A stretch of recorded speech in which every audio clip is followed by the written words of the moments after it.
are two elements that convey identifying characteristics of any ecclesial sect. Architecture and liturgy played a vital part in forming the persona of the Church of the East. This paper will introduce ideas that are deemed worthy in the study of early East Syriac architecture and liturgy. The three Iwan structure, Mesopotamian, Zoroastrian, and Jewish influences in architecture, internal elements of the church building, and the crystallization of the subject anaphora of the apostles Addai and Mahdi will be addressed. In future exegeses of church fathers on liturgy, archaeological evidence and various anaphoral manuscripts will be turned to for elucidations in my upcoming research. The architecture of the Church of the East has drawn quite naturally inspiration from a range of indigenous architecture. Of the many distinctive architectural elements of the church buildings, the Church of the East buildings, is the three Iwan system. The ancient three Iwan style was interestingly found in the temple built of the pre-existing temple of Ashur in Ashur in northern Iraq, in the northeastern section of the Parthian city. Now in ancient times, the Parthian era allowed the city of Ashur to be restored and brought back to life, though not to the glory it once had. It seems as though a new building design entered this tradition with the rebuilding of the Ashur temple over the pre-existing site. The name of the city, however, is debatable during the Parthian Empire and period. Nonetheless, evidence for the worship of the god Ashur, with the lower G of course, is evidence in the once named city of Ashur. Emma Loosely, in her book The Architecture and Liturgy of the Bema in 4th to 6th century Syrian churches, discusses the general styles of ecclesiastical architecture in the Syrian region of the limestone massif, a region comparatively different from the churches of the Persian Empire, however still similar in language and culture. It is notable that the West Syrian churches collected inspiration from the Roman civic models. However, the buildings of the Church of the East entailed a sanctuary or renke that emulates the cella, a term used by Loosely which appears to be the equivalent of the Iwan, of a pagan temple. In the Christian tradition, this three Iwan system offered spaces that were to be used as a Beth Diakon, or the house of deacon, or the diakonikon, generally the change room. The sanctuary, also known as the renke in Syriac, that was the room in between the two outer Iwans, and the baptismal room, or the Beth Amada. Now, the notion that there is a dwelling place of the gods in these ancient pagan temples is echoed in early Christian architecture.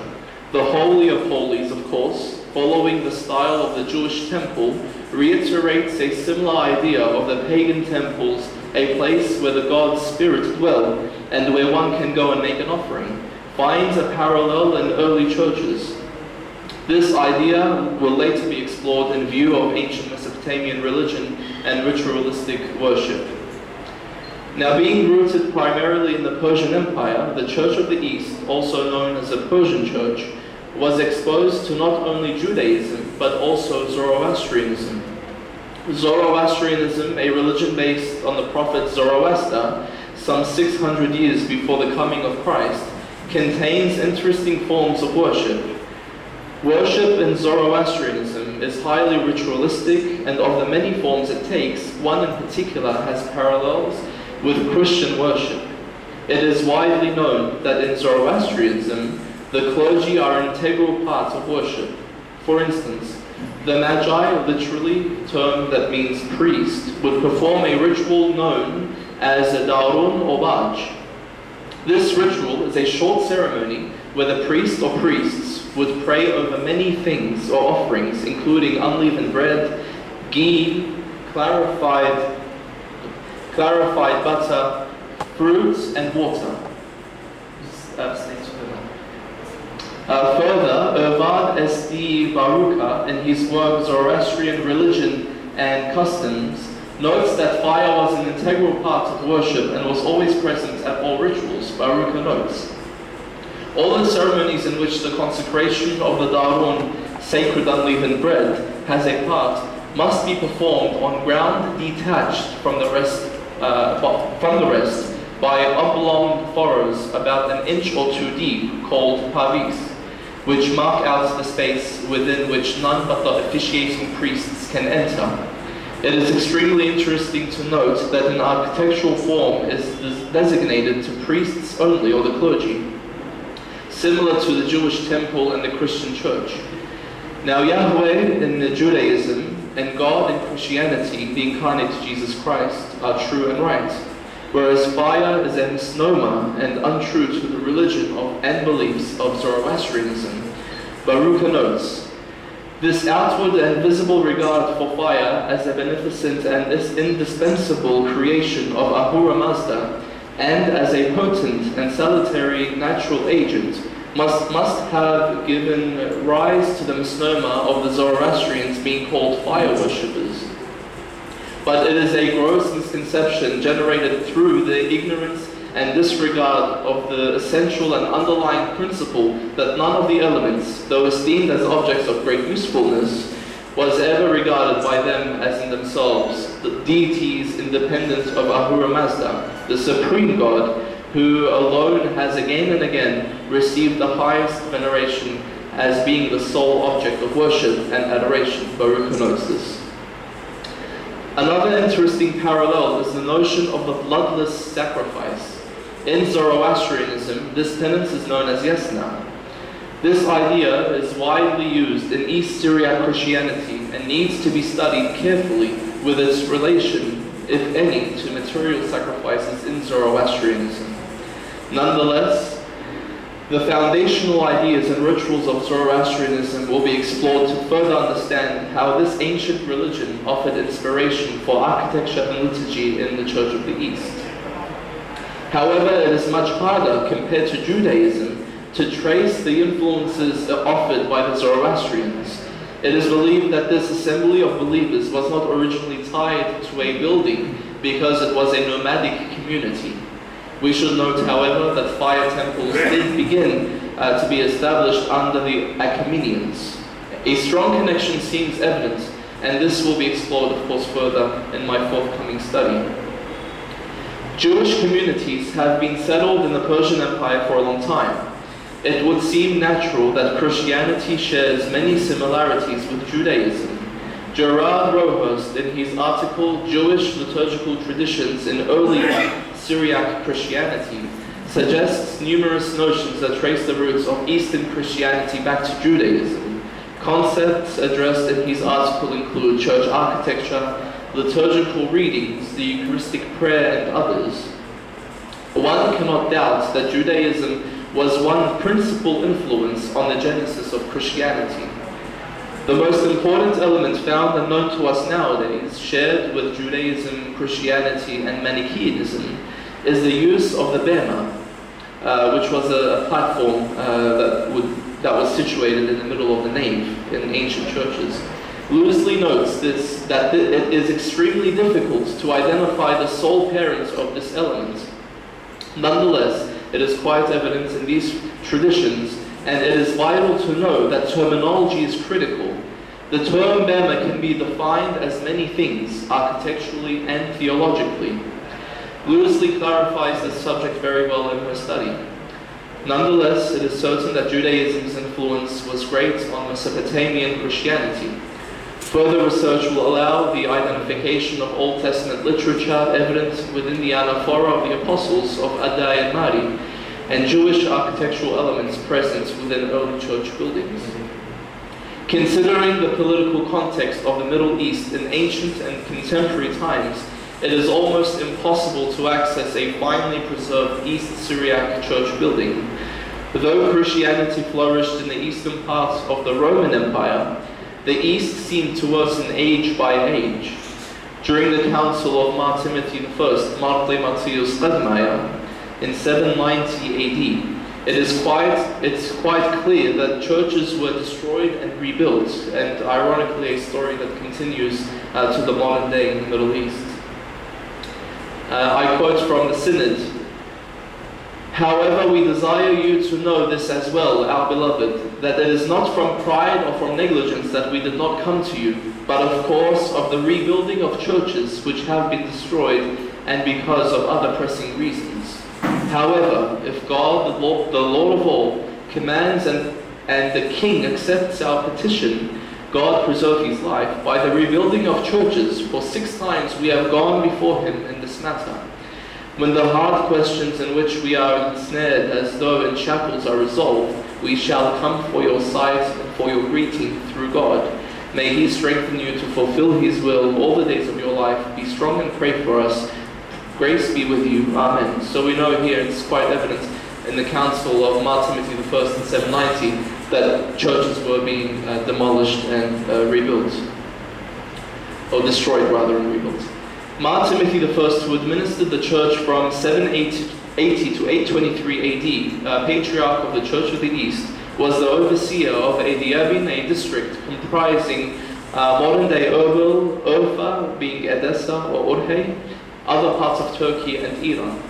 Over 500 kilometers from Edessa, Urhey or Urfa, the Patriarch wrote during the Synod of 790 regarding the destruction and intentions of rebuilding of Christian churches. The destruction of the churches causes modern-day scholarship great obstacles. First, at time of rebuilding, in this case, in the late 8th century, different materials would have been used, and second, the design would have greatly been influenced by contemporary factors of that time, bearing in mind the Islamization of the region. Nonetheless, we find that of the numerous instances the architecture of the Church of the East was disturbed, the architectural forms can be regenerated through the liturgical exegeses and anaphoral texts found in the rubrics and explanations.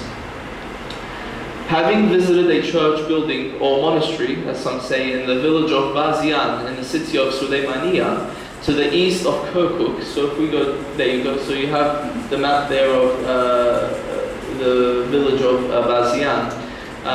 In the summer of 2013, so last year I was at Bazian, I understood better the composition of the church building, inclusive of the bema and the shqapuna, or the gangway. My prospective study will entail an in-depth analysis and comparison of this particular church and other churches known to us in scholarship. I hope to identify more ancient churches of the East Syriac tradition, though past and present political contexts create great obstacles. The shqapuna or gangway is a unique element primarily found in Church of the East buildings, but of course has a Mesopotamian origin. But recently I discovered an article that shows a West Syrian church having the shqapuna, the gangway, which is very interesting and will need more examination. Thus, it is worthwhile to understand what role this gangway or the shqapuna played in the early worship rituals. Future research will entail the assessment and examination of the following architectural elements within the church building. The bema, the shqapuna, the qatdarin, the qastroma, the qanke, the quddsh, the bith amada, and bith diakon. Other minor elements for the function of the church building will be explored, such as the on-site oven, reliquary, outdoor or summer prayer area, etc. So when I was there last year, I took a few photos, so we'll quickly browse through them. So this is from a view of the Holy of Holies, from the Holy of Holies into the nave, looking to see how there's a pathway connecting the sanctuary with the bema, the stage that is in the middle. So that's the gangway or the shqapuna. If you go next. This is the qastroma, which symbolizes theologically a paradise, paradesa, the 3 steps going up into the sanctuary. This is what I thought was an oven, but some beg to differ. We found this thick layer of dark composite material on the ceiling of this compartment. That's why we assumed it was an oven, but it could have been someone burning something during the night, so we just don't know. If we go next. Stairs behind the sanctuary leading up to a roof area, maybe for the bell or for something else, which will be interesting to discover later on.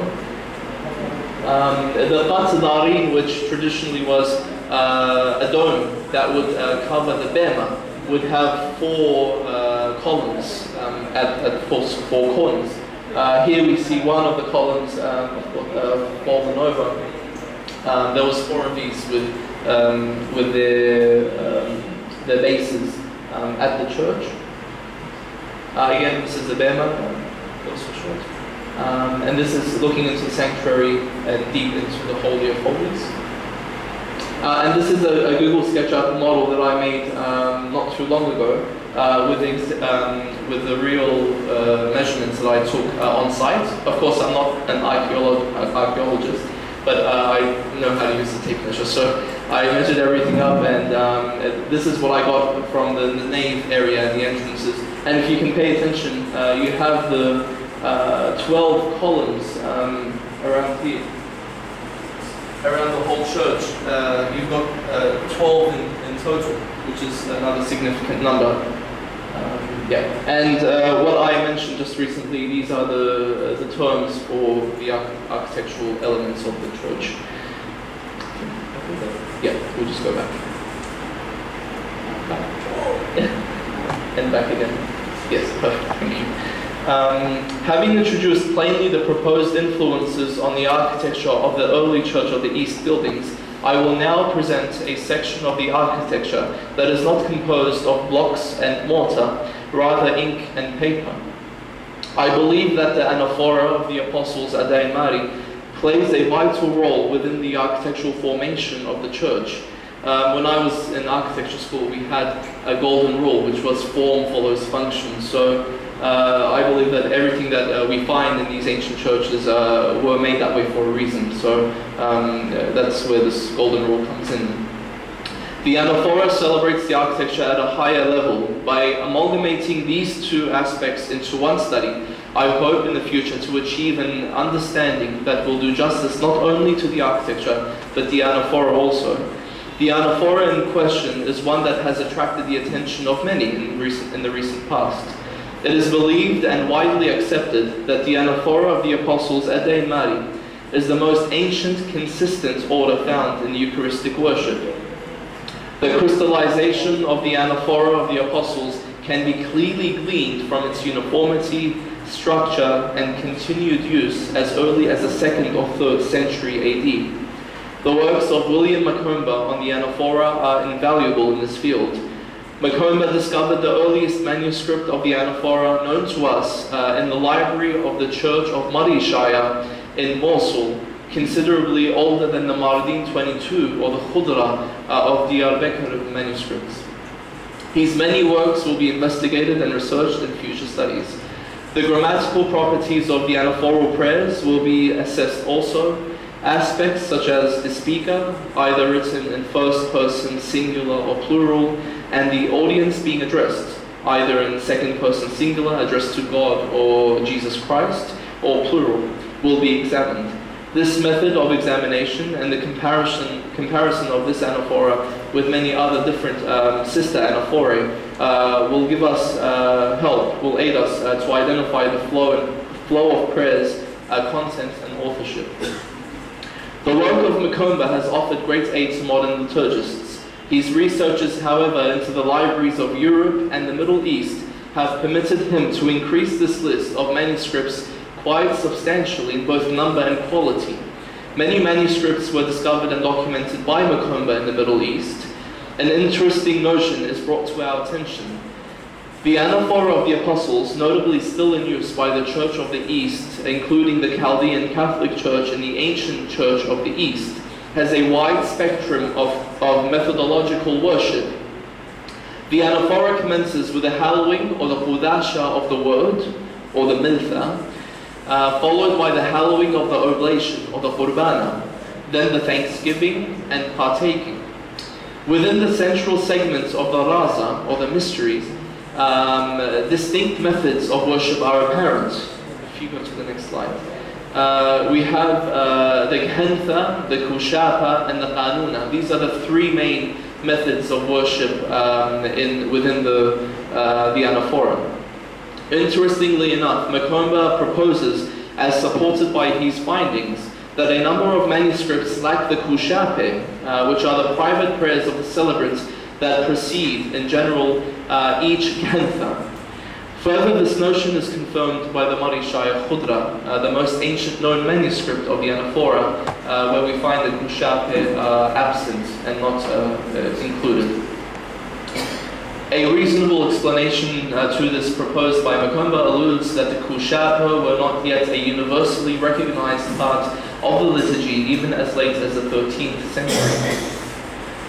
Sebastian Brock, in his article in the Anaphoral Genesis of the Institution narrative, in light of the Anaphora of Addai and Mari, writes, I quote, the Syriac Anaphoras basically belong to the Antiochian liturgical tradition, though it needs to be remembered that the East Syriac tradition of the Church of the East developed outside the Roman Empire, and its connections with centers within the Roman Empire were with Edessa rather than with Antioch.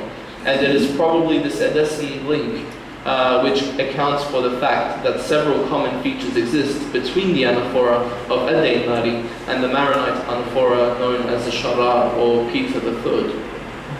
Furthermore, the most essential part to fully understand the Anaphora is to critically and very carefully read and examine the rubrics. They are the text that are found in red and not in black ink.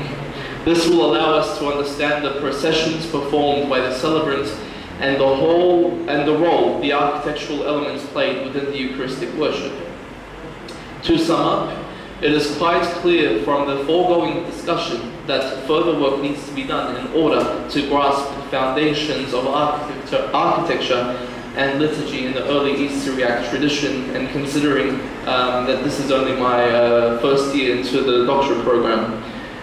This includes, of course, in the future, an in-depth study on Mesopotamian, Zoroastrian, and Jewish temple architecture and ritualistic worship. Moreover, the examination of known manuscripts on the Anaphora of the Apostles Addai and Mari, provided by the studies of Makomba and others, will allow us to note the rubrics and better understand the early form of Eucharistic worship in the Church of the East.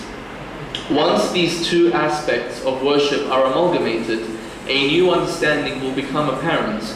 The unseen art is something I like to associate with the bland buildings of the Church of the East, although we should note that the lack of ornamentation and images and icons is a modern development. We have references to an icon in the singular, in the Khudra, and in the consecration of the Madrika, of the altar, we find references to two icons of the Virgin Mary and of Christ, but we never find evidence for the level of icons that we do see in other Western churches that are of the East, in Antioch and Constantinople. Although materials were not the most exquisite, nor were heights and designs, nonetheless, the underlying theology and interpretation embedded within these structures, which can be gleaned from the writings and exegeses of the early church fathers, greatly highlights early Eastern Christianity. Thank you. From our side, for this very interesting lecture. Are there questions? Please. Reverend, you gave my profuse apologies. A winding watch. No problem. We just started a bit early, so that's fine. That's right. I was very interested in many of your papers. What you might look at is the forthcoming catalogue of fragments from the Torah Farm. Although the 61-folio ancillary volume to the Hudra doesn't have the anaphora of Addai and Mari, but given that a good 350 fragments from the Torah Farm are liturgical, 300, probably 100 Psalter, it might be very useful. Our catalogue is coming out shortly. You can also, I'll always send you to digital images, but they are available, and that would be a very, very important source of comment, because it is the East Syrian tradition. We know it's early medieval, so I think that volume will expand your repertoire, because the Martin Shire, of course, it's a great source of things are earlier.